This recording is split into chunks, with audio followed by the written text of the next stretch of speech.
I'm going to not just tell you about the deal. I'm going to also talk to you about some specific things that you may not know about deals like this. I think they're going to get crazy paid, and as they deserve.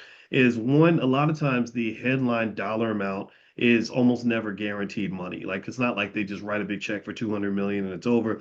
A lot of the number is based on contingencies, the size of the audience, retention, ad targets, whatever it is that they're trying to do, right? Do you agree with that? Or is that such a radical idea because we're used to black people being told what to do? I don't think that that's right. I don't think so. I actually like that. And one thing I'll tell you, just in terms of my personal experience working with Charlamagne, I always have respect for him because I remember when I first met him in 2006, I was on the Wendy Williams show, and I gave him a copy of my book. It was called "What If George Bush Were a Black Man?"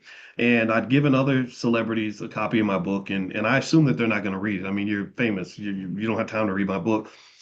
Charlamagne read the whole book. When I saw him again, he had read the whole damn book, and I remember I enjoyed all the people that Wendy Williams is such a good interviewer. I know she's the gossip queen and all that, but she was so good. It was so much better. Like I've been on like the Tom Joyner morning show and all that. I didn't like that experience, to be honest with you.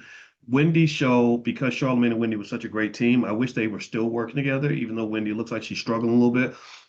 They were just good. They were so good. And so what I gathered, because I was on the show so many times and I got to know people really well with the show, was that there was some personal stuff going on behind the scenes that caused everything to kind of fall apart. And so here's the thing. This is the lesson for anybody that's out here trying to build something, trying to get your own $100 million deal or your $10 million deal or your $1 million deal or your $100,000 deal.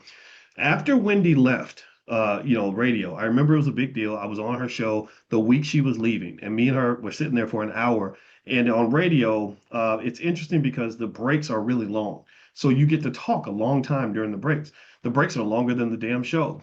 So I'm talking to Wendy about her next move, and I was like, "Are you sure you want to go to TV? This sounds like a big deal, blah blah blah." And she was saying she was ready, and it was really interesting.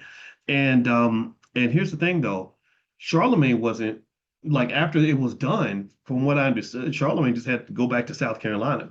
And let me just tell you this: so when he goes back to South Carolina, this is again my perception. I don't know his life like that. I just know what I saw.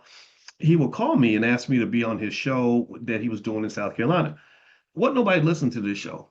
Well, from what I understand, I think this show might have been like a public access radio show. It wasn't nobody listening except two farmers and a chicken. And this man was doing radio even when he wasn't getting paid. He was doing radio even when nobody was listening. He was doing radio even when he didn't have a deal because he had a love for radio.